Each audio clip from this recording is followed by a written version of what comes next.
Hey Rockstars, I'm JB, expert salesperson and master presenter. I'm the doctor, psychologist, and behavioral expert. This is the Entrepreneur Mastery Lab podcast. We're high-performance coaches that help service-based professionals and entrepreneurs take their skills to the next level. 70% of entrepreneurs fail, which is why every week we have real talk with real entrepreneurs to help ensure you are not one of them. We're also the inventors of the Be Rich mindset, where we rise to mastery, inspire greatness, celebrate knowledge, and help others along the way. So join us in the lab. And now, on to the show. Welcome back to the lab. I'm JB. I'm the doctor.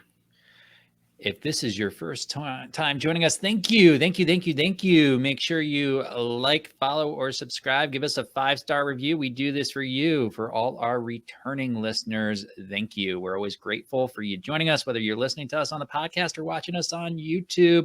We appreciate you. We do this for you. If you haven't liked, followed, or subscribed, give us the love. We appreciate it. It's how other people hear about us. Do all those things and do them now. Nothing like a strong call to action. I felt like you should have been holding like a hypnotist thing there while you were saying that. That was my stern. Make sure that they do it. Oh man, I gave you a total opening. You're a Star Wars geek, man. You could have used Jedi powered mind trick or something. Come on, that's all you come up with, Stern? With the hypnotist? I mean, I think you're getting your genres mixed up there. I can do whatever I want. You're not my dad. I'm not going to touch that one. But hey, how's your February going? I'm a little concerned. I've set you up twice now, and you haven't taken either one of the setups. All right, February's good, man. February's good. I'm a little concerned about your health, but otherwise, it's fantastic. It's been a heck of a start of the year. Very, very busy, and really just loving everybody we've been talking to over the last few weeks, having a blast with the podcast so far this year. I just feel like we're really leveling up with our guests and having a lot of fun. And hopefully our listeners are getting the same experience and feeling themselves. I want to remind our listeners that it is like a fresh start in February, because we talked a lot in January about how resolutions fail, and that's not a good start. And now that you've gotten all those out of the way, start fresh in February. Let's do it. All those resolution experiments not coming out with the results we expected. Is that it? Now it's time to set some goals and strategies and do it the right way. Now focus on the commitment and focus on the day-to-day decisions and choices. The results come, you'll hit the goals without even thinking about them. And there's no finish line stop that we run into. It's not a bad idea, Doc. So February, you got anything shifting for you or same old? I'm just ready for that. We're 2 months into the first quarter already. Like, this is it. That's how fast these months go. Flies. Absolutely flies. But that's a good thing. You know, it keeps us busy. Although they say, you know, if you do something like truly spectacular or unique, it kind of slows everything down around you, and it gives you almost like a bookmark for that chapter in your life. So maybe it's saying that you need to do something fun. Go out there, do something different, man. All right. I'll see y'all later. All right. Well, with that note, super excited to bring on our guest for today, because this guy is unique. He is something different. He's an awesome guy. Couldn't be more excited. The first time I chatted with him, I was like, we need to get this guy on our podcast, and we super rushed him to get him in. Mr. Tyler Foley. Ty, what's up, man? Oh, not much, JB. Just really excited to be here with you and Doc and have a wonderful conversation. I'm looking forward to this. Yeah, we're gonna have a blast. Now, you've got an awesome background, and I don't want to steal your thunder. So do us a favor, let our listeners know a little bit about who you are and what makes you so special. Well, let's go in order. I'm a father, the pressure's on, husband, an entrepreneur, best-selling author, former child actor, lifelong performer, lover of warm beaches, and enjoyer of fine chocolates. And that's who I am in a nutshell. I'm being pulled into like multiple directions here. I'm torn almost. Whether to I'm talk, speechless. What to talk about? I'm getting snagged on chocolate, man. That's right where I went. Not an expected addition Well, to who that doesn't statement. enjoy? Well, but because who doesn't enjoy fine chocolate? One of the joys that I get with my job and my chosen vocation of choice is A, I get to travel a lot, and B, being a performer and somebody who's been on stage since I was 6 years old. Often, when people who come to visit you during a performance, they bring you either flowers or chocolates. And as a guy, I would get more chocolates than I would get flowers. Although I love flowers, it's fine.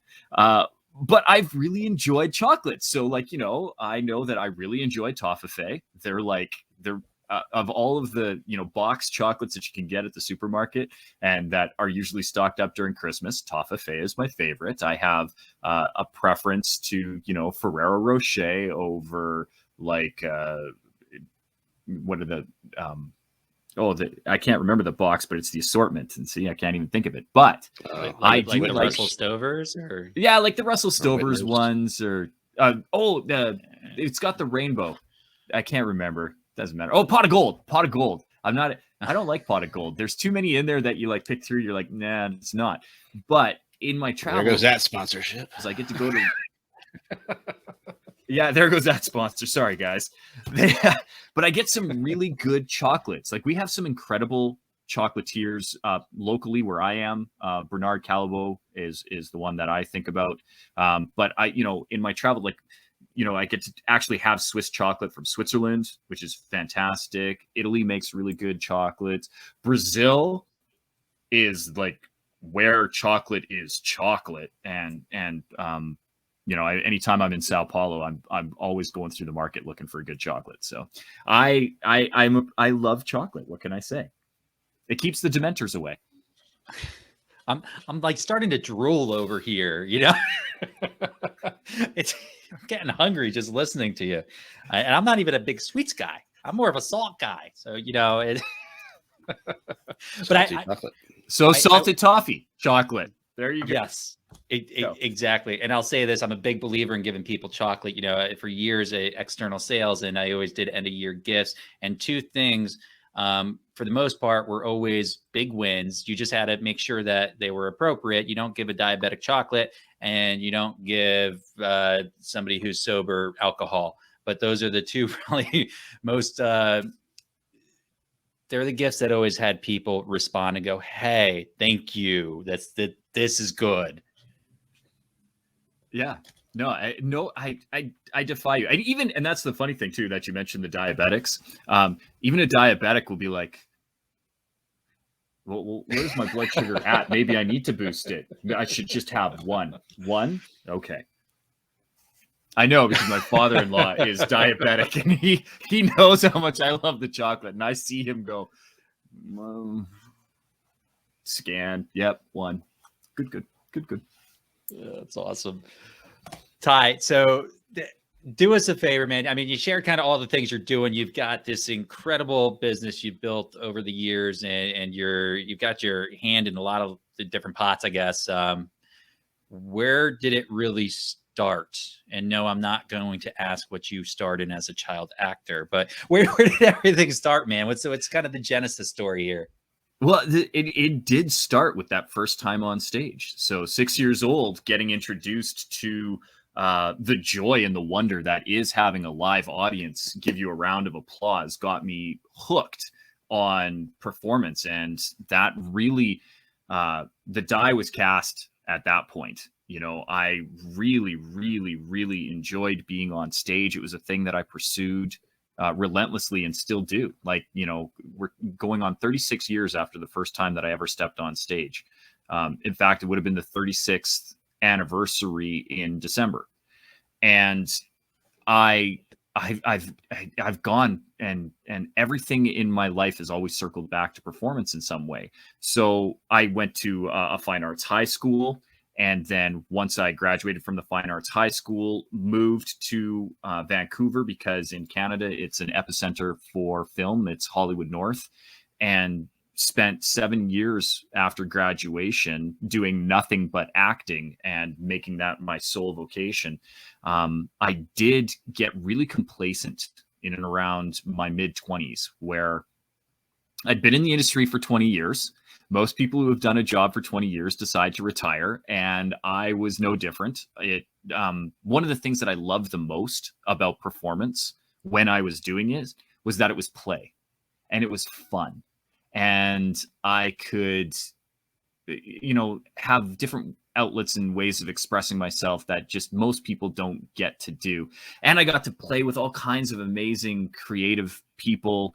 And it was a fun job. But in around my mid-20s, it became a job, and it stopped being fun.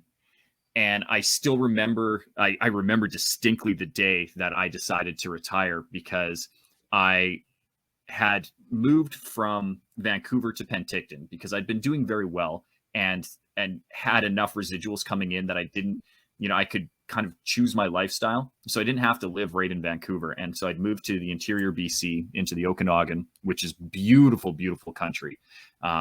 Warm throughout most of the year. Even the winters are quite mild. Great skiing, which I love to ski. So I'd moved to Penticton and was commuting about 3 hours for auditions, which is, as an actor, easy to do, because you probably get, when you're at the time when it was really busy, maybe 3 or 4 auditions a week. If you was booking something maybe once or twice a month, it was easy to come down for the film days and just kind of create my schedule around it. I had a little studio apartment down on the beach in Vancouver that I maintained, and then my main residence was in Penticton. But it's a 3-hour commute, and I had come in for an audition, was driving back, and because it's interior in the mountains, you don't get cell reception for about a 45-minute stretch while we go through a national park on this highway. And I was just about to reach the dead zone for my cell phone. And it rang, and it was my agent. And she goes, they want you back for a callback. I said, great. When? And she goes, right now. And in my head, I was like, oh, do I have to? Like, I'm halfway home. I've been driving for an hour and a half. Do I have to turn around and go to this callback? Now, most actors would sell their souls just for the audition. And to get a callback, they're like, who do I need to do favors for to get this thing? And what part of my soul, how much do I need to give away? Where do I sign just to get the callback? And I was going, I don't really want to. And it was in that moment that I realized that maybe I wasn't as dedicated as I needed to be. And there were other people who definitely would want it more than me. So I turned around, booked the part, ironically. And the funny thing is it's a fly-by-night role. Like, it might as well be an extra role. And I got paid as a principal performer, which is the second tier. So you have actor, which is less than 8 lines, and then principal, which is more than 8 lines. Remember, I didn't say a word, so I shouldn't have been paid for it at that scale. And I got paid at triple rate. So my agent negotiated for me triple principal rate, which is an obnoxious amount of money, to essentially do a walk-on extra role. And I was like, do you know how many other people wanted that? And I just took it away from them, and I couldn't have cared to even turn around and do the audition. So I looked at my bank account, figured out what was going on, and I decided to take a break from acting and go back and use my residuals for good and go to school and get an engineering discipline. So I, at 25, retired, went back to school, got an engineering discipline behind my belt. I specialized in geomatics, which is a fancy word for saying I studied the earth and did map making. And anybody who's seen Google Maps, I specialized in that aerial photography and creating what are called orthophotos. Those are the Google Earth images. And that's what I did. And I started my own company. That company failed miserably. But when you're in that line of work, your primary client is the government. And usually governments want you to have a health and safety system, especially when you're running 3 aircraft and have a small employee firm. I was employing about 10 people at any given time. So having a health and safety program in place is very critical because people don't like it when planes drop out of the sky.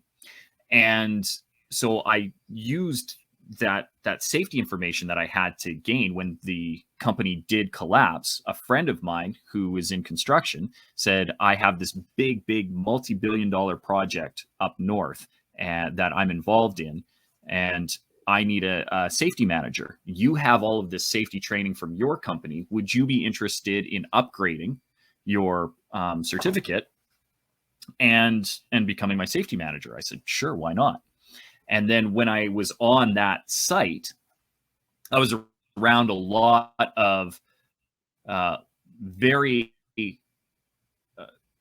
large businesses. Like, it was a very large construction site. Again, just under $1 billion for this project. Wow. And they, there were some huge executives that would walk through that building on a weekly basis, and we all have to have these safety meetings. And eventually they started to recognize that I was able to lead these safety meetings, and they weren't boring. And they would ask me, what's your secret? And I said, well, hey, look, I was an actor. I tried very hard in my professional capacity to kind of hide that and push it away and be like, we don't talk about Tyler before 25.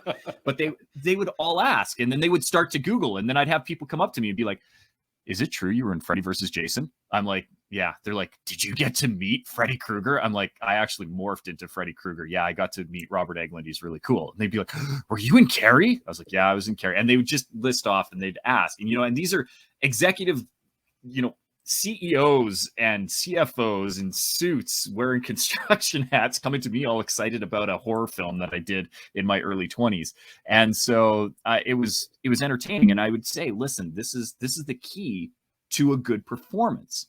And then eventually one of the execs just asked me, he's like, hey, could I pay you to coach me how to do this? Because I have to give all these keynotes and I hate it. And I said, sure. He's like, how much would it cost? The other coach that I was working with was $5,000 a month. I'm like, it won't be that much.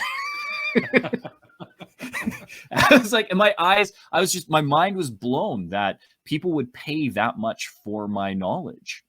And at that point, then the wheels of entrepreneurship began spinning again. Because again, I've been self-employed since I was 6. Essentially, from performance. And I grew up around entrepreneurial spirits. My uncle was very entrepreneurial.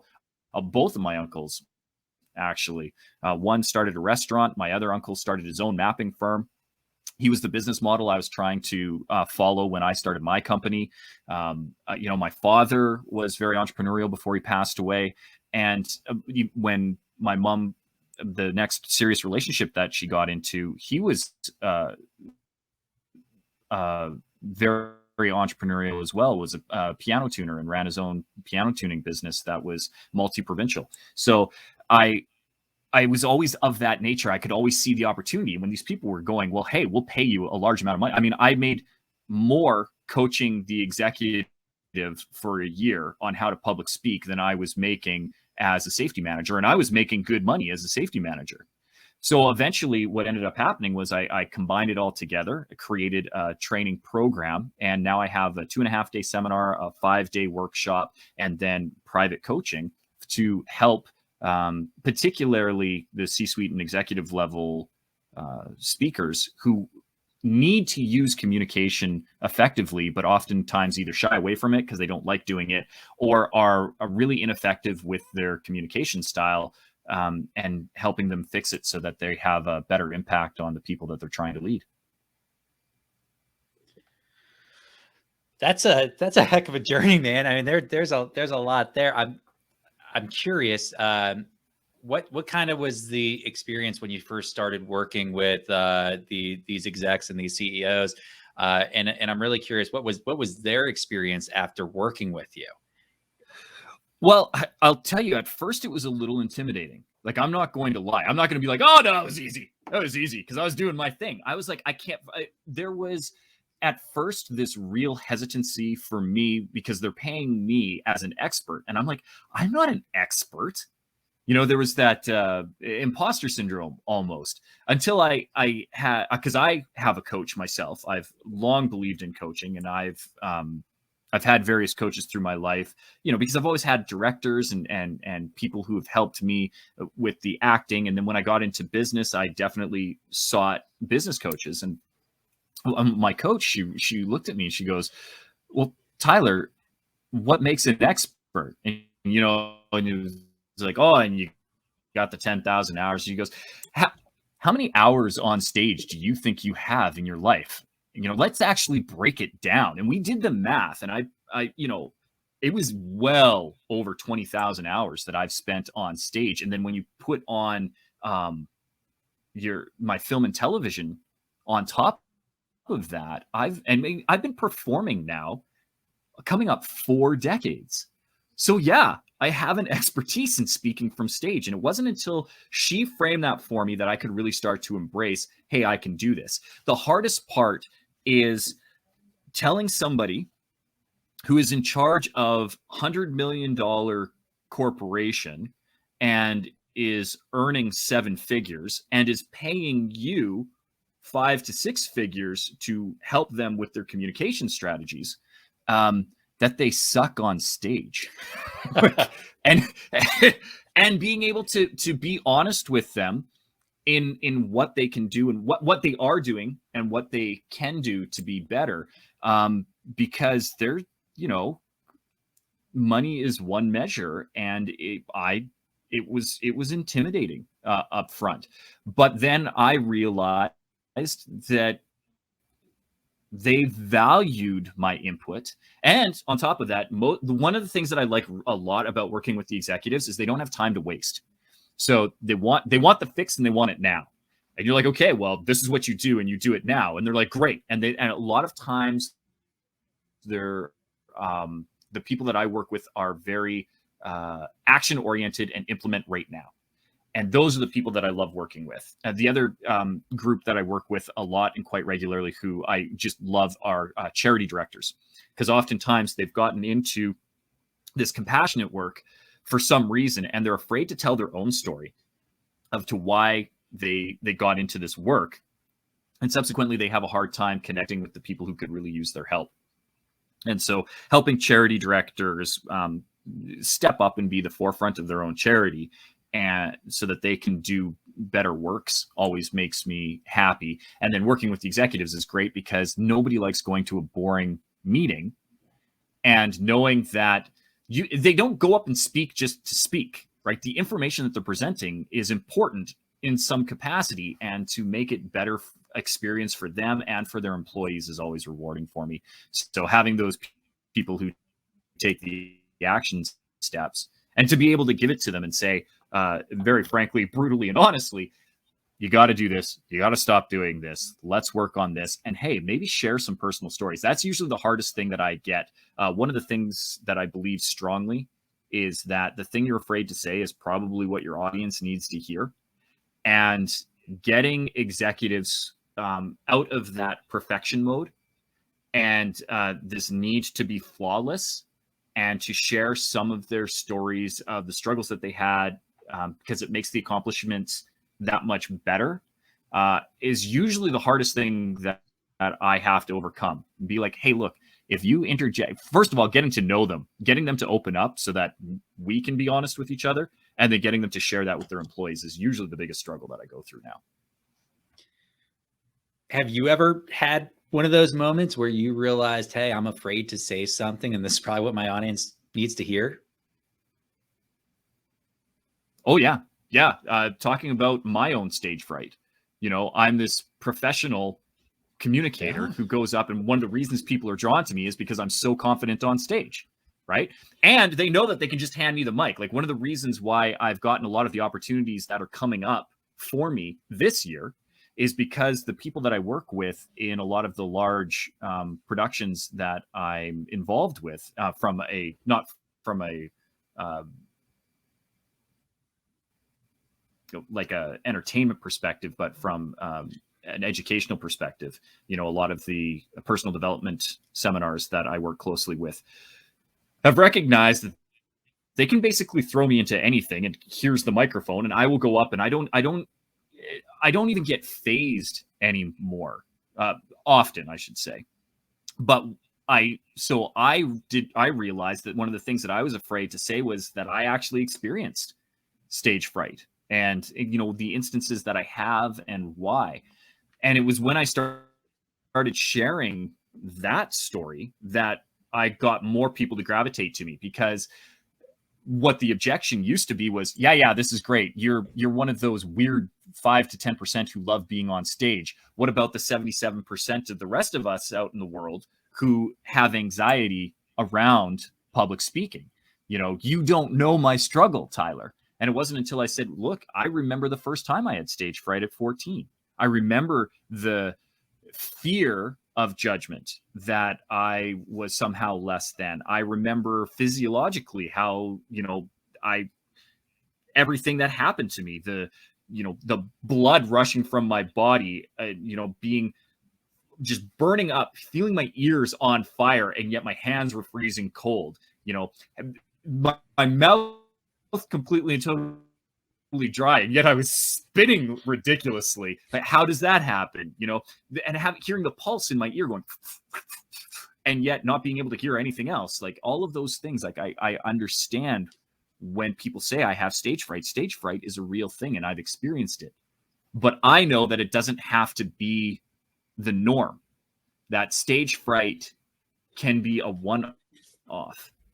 And a lot of people have had an experience and equated that to being what every experience will be, instead of freeing themselves to understand that we don't always have to be afraid of our audience. In fact, our audience is very likely on our side.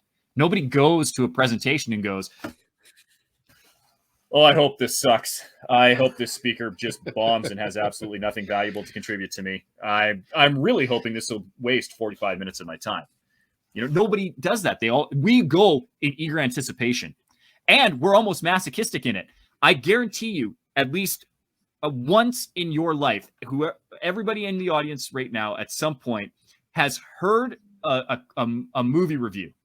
Their friends have panned it. They've been like, that was the worst movie ever. I can't believe it. And yet it'll be on TV late at night, and you're like, well, it can't be as bad as they figured. And what do? You turn it on. Because why? You're hoping. You're like, well, I can't be that bad. Can't be that bad. Escape from New York was good. How can Escape from LA be that bad? Sponsorship ruined. Sorry, Doc. Sponsorship ruined. And and then you watch it and you're like, no, that was terrible. That was really bad. But you want it to be good. And that's the point. Your audience is on your side. The expectation is that you will be good. And most of what's happening is internal here. We are projecting onto our audience our own insecurities. And if we can conquer those insecurities, there's no more stage fright. I love that, man. I mean, we talk about all the time on our end that, this stage fright, if you think about who's in the audience, you either have supporters or indifference. And it's really one or the other. I mean, there's never maliciousness sitting out there like, I hope he fails type of situation or she fails. No, it's like they either care, and if they care, they want it to be good, or they just don't give a crap. And they just have to be there. And in that case, they're not listening anyways, right? You don't have their attention. There's nothing and negative here's there. The thing. I love the passively indifferent, because they are the blank slate, and the people who are on your side, great, they're on your side. You don't really have to work to earn their trust or their respect. But it's the people who are passively indifferent. That's the most rewarding. When you can have somebody who came and was like, oh, my boss told me I have to be here for the next 8 hours. And all they want to do is find their cell phone and check what's going on and kind of be in the back. Those are the people who I love to win over. And that's always the biggest reward for me, is when you can take somebody from passively indifferent to a supporter. Because you're right. If they actually weren't on your side, they just wouldn't show up. Like that's the reality. We as a human species are incredibly self-serving. And if we don't want to be somewhere, we will find a reason not to be. right? I've got this other appointment. I've got this meeting. I've got a cough, and we shouldn't go anywhere if we got a cough. So I should probably not show up. And that is the reality, that the people who are there, as you said, are either passively indifferent or they're on your side and they want you to succeed. As someone who ran a comedy club for a while, I will say that is probably the one outlier, because there are some people that love to go to a comedy club just to heckle the comedians, and watching some of the comedians shut that down has been fun. But I think that might be the one outlier that just came to mind. But here's the thing, Doc. Even the people who are heckling aren't there. They're there with a malicious intent, but they actually don't want the comedian to fail. Do you know what I mean? They're there. They want it.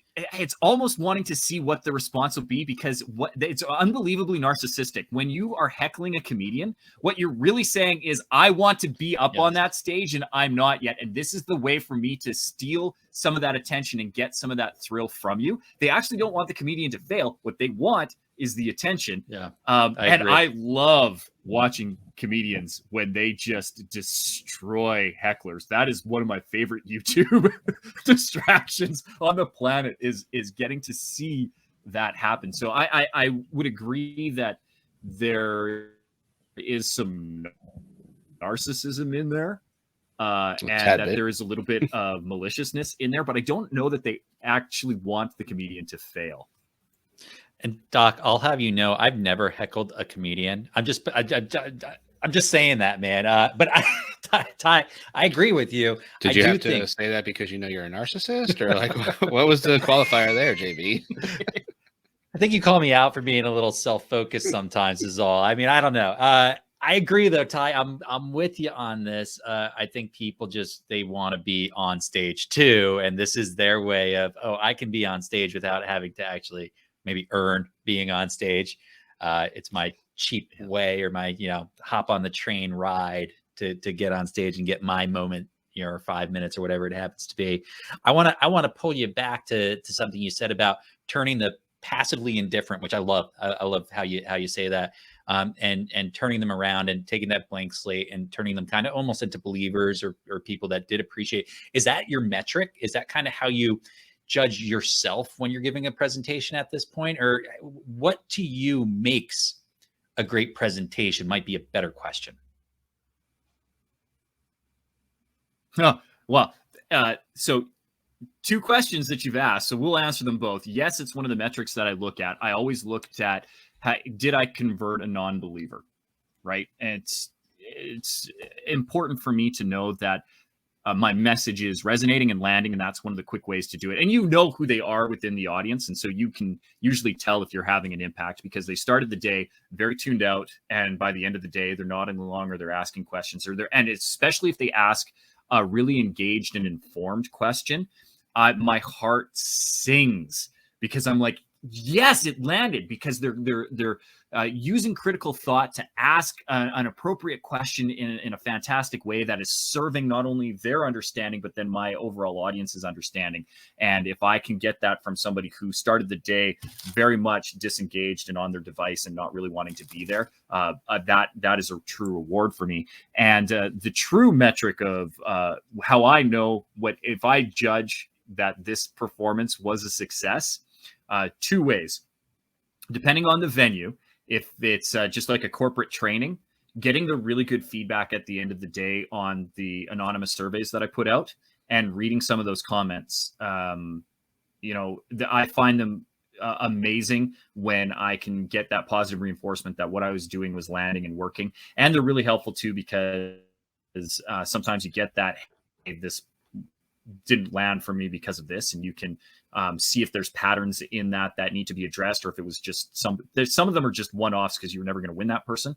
But if I see repeated patterns in maybe my delivery, then I can start to augment it. But in an auditorium style or a theater style setup, obviously I know I've landed when I get a standing ovation. I live for standing ovations.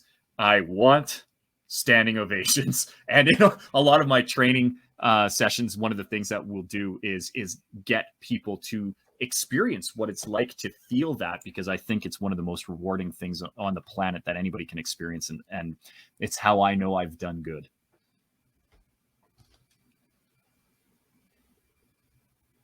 Doc, have you ever had a standing ovation? All the time in my mind. Those are the best. Right? The only ones that really matter. The ones up here. I mean, every time I say something to my dog, he gets up and comes running over. So I'm taking that as something too. That counts. Take what you can. Mm-hmm. Yeah. You know what? Do you ever need a friend or to feel loved? Get yourself a dog. And if you ever want to feel ignored in life, get yourself a cat. I always wondered about that. Yeah. Well, yeah. You're talking to two guys who are married. You know that, right? Exactly. We literally are. We cannot say a word here. We're not allowed. I plead the. That's why I said it for you. There goes my standing ovation with that crowd. Yeah. They're not sponsoring us either. Thanks. Ty, you know, so really, really interesting.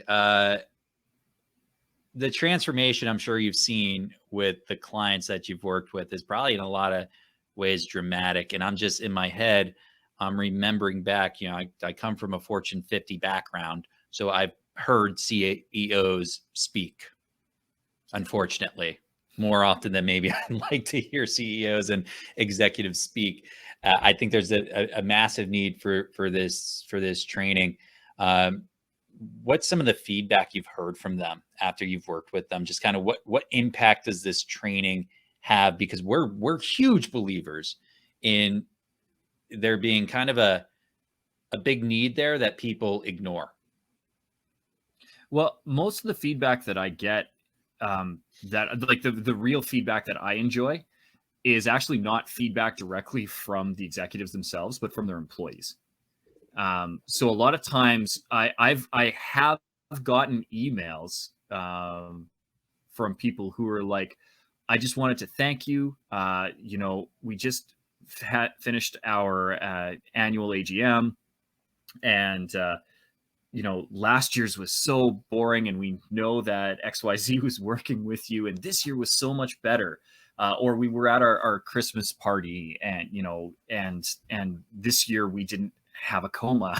And I actually do remember the coma line from a company that I worked with, and that is usually that's the one that where I know that I've actually done it right, because the impact is measurable through the employee comments versus the CEOs. And one of the nice things that I hear a lot is, and again, this is stroking my ego, Tyler, you were right. That's usually the feedback that I like the most from executives. Usually it's around that you need to share some of your personal story. And they will fight and they will push me on it, and they will say why they shouldn't. And I have a couple of different techniques that I use to get them to come around to it. But I'm usually right. I have yet to give that advice and have it come back and bite me in the ass, where somebody has been like, oh no, we really shouldn't have shared our personal story. No, it worked, and it is an effective thing. And I think, again, it's that letting go of the need for perfectionism. And you can still share your story with professionalism and without having to have this constructed image, you know, this PR version of yourself isn't necessary. And that is usually when I get the feedback from the clients one-on-one, that's usually the one that matters the most to me. Tyler, you were right. Sharing my personal story really had impact. It really brought the level of buy-in up. It brought the understanding up. It made the presentation more interesting. The other one that I often point out to these executives is, even if they're giving a keynote presentation and they've been given 45 minutes to talk, they don't need to talk for the full 45 minutes. You know, maybe you need to make sure that time is filled, but you don't need to talk. You want to be really engaging, engage your audience. There's a really interesting study that was done that pointed out if you're having a dialogue with your audience and that they are contributing and they are speaking, audience engagement is at 92%. If you are just having a monologue, which typically most executives think they need to do, the audience engagement goes down to 74%, or 76% rather, 76. So there's a massive gap there that you can solve just by asking your audience questions. So it's going to be a little tongue-in-cheek statement here, Ty, but you mentioned getting a standing ovation is like your favorite thing in the world. But I joke around with people that the favorite word in the world to them is always their name. And I think maybe the second favorite thing for people to hear is "you're right." So Tyler, "you're right" is that's a big boost in the arm. That might be up there with the standing ovation. I'm not sure. Standing ovation feel it's larger because that, to me, every person who's standing and clapping is saying "you're right" in their head. Yeah. So it's not just one-on-one. It's like, you're getting that affirmation. 1,000 people being like, "You're so right." Oh, you're right. And that's what they're saying in my head. I love it. Right, Doc? You're right. You forgot Tyler. Tyler, you're right.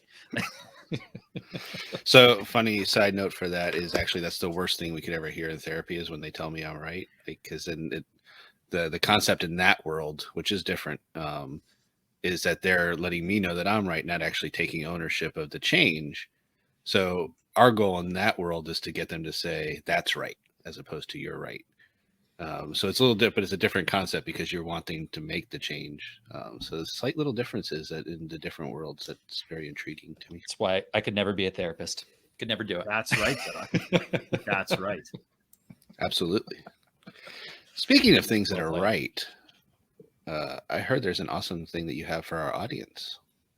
Yeah, there is actually. And I have a free Facebook group that I run. And I first of all, before people jump over and start to click on the link, I want them to only go if it's a group that they're going to be engaged in. Like, if you have made the commitment in your head that you want to get better at public speaking, then hop on into this group. If it's going to be one of those things that pings up in your notification, you're like, I don't even know what Endless Stages is. Don't. Because this group is for people who are looking to use their voice, who want to get better at getting their message out. And part of that means that you need to be actively engaged in the group and saying things within it. And we will call you out for it. So know that there is accountability within this group. And I'm going to make sure that I'm doing the best that I can to serve all of the people in it. One of the things that I do is go live into the group every Tuesday. We do what's called Tyler's Tuesday Tips. It's a 20-minute training session, so most people can carve out the time to either watch it live or watch the replay when we can get a replay up. And it's 35 years of public speaking condensed into these little 20-minute segments that I drip out to make sure that people are being served. And a lot of what I bring each week comes from the questions that come from the group the week before. So What are the main struggles that people are having? And I will go, okay, well, let's address that. Tyler's Tuesday tip will be about getting over stage fright or crafting your story or whatever the struggle is that week within the group. And we go and we hit it. So if anybody is interested, that's Endless Stages on Facebook, if you want to search it, or we have the link that will send you to the landing page. I would strongly encourage you to go through the link, because when you sign up through the link, we send you over a lot of freebies, including the method, which is an 11-page mini booklet that I've put together with 5 insider secrets from my 35 years of public speaking. And we put you up for a couple of my free training videos and stuff like that. So you get a lot more freebies if you go through the link, as opposed to just coming in through Facebook, which won't ever put you on the list and it'll just get you in the group. So grab the freebies if you can on stages.seantylerfoley.com. And it's my gift to your group, but only if they're going to give Entrepreneurs Mastery Lab a 5-star review. So that would be my request from them. if they are going to go to my link before they do, as a thank you to me, I would ask on your behalf that they give you a 5-star review for taking the time to give me the platform to speak to them today. I know it's a difficult thing trying to put together a show, and you guys are incredible hosts, and I've really enjoyed my time here. So if they could just hit pause on whatever device they're on right now, go give the Entrepreneur Mastery Lab a quick thumbs up, a like, a 5-star review, a share, whatever they can do on their platform. That would be greatly appreciated on my behalf. And then they can go to stages.seantylerfoley.com and sign up for the Endless Stages Facebook group. You're Awesome, right man. there. Definitely right there. We appreciate you, Tyler. Thanks, man. And thanks for joining us. We loved having you in the lab. Great insight. Absolutely awesome. Well, thanks for having me on, JB. Thanks for having me on, Doc. I appreciated every minute of it, and I look forward to the next conversation we have. Oh, yeah. No doubt Definitely about it, another. man. Thank you. Right. Well, I got some great feedback there from Tyler, Doc. I love talking about public speaking. I love talking about presentation. Performance is fantastic. The comment on the passive indifference, I just 100% agreement on that. Very cool. Yeah, again, similar messaging to what we talk about all the time. A lot of crossover. I feel like I say that a lot with our guests, but it shows that we're on the right path, that we're doing the same things that everybody that's successful in their world is doing, because it brings value to the people that we work with. And as someone like yourself who is an expert in the presentation style and getting people on stage, I mean, I felt like I was listening to you talk for quite a while, because it's, just that similar same message. Yeah. He and I are definitely cut from the same cloth in a lot of ways. My childhood didn't have any experiences in films per se, but it could really vibe with Tyler and what he was saying. Home movies count. Yeah. So as you heard the man, check out the Entrepreneur Mastery Lab. If you're not a part of it already, give us a 5-star review here on the podcast. Like, subscribe, follow, share, whatever you can do, and then get your butts on over to Tyler's Endless Stages, and make sure you join him there too, because he's doing some fantastic things with the people he's working with. And while you're in that joining mood, check us out on social media at jbandthedoctor.com, or come by our website. Scroll around to there a little bit at jbandthedoctor.com. I think I said that twice, but at jbandthedoctor and jbandthedoctor.com. We'll forgive you, my friend. All right. JB out. Peace out, yo.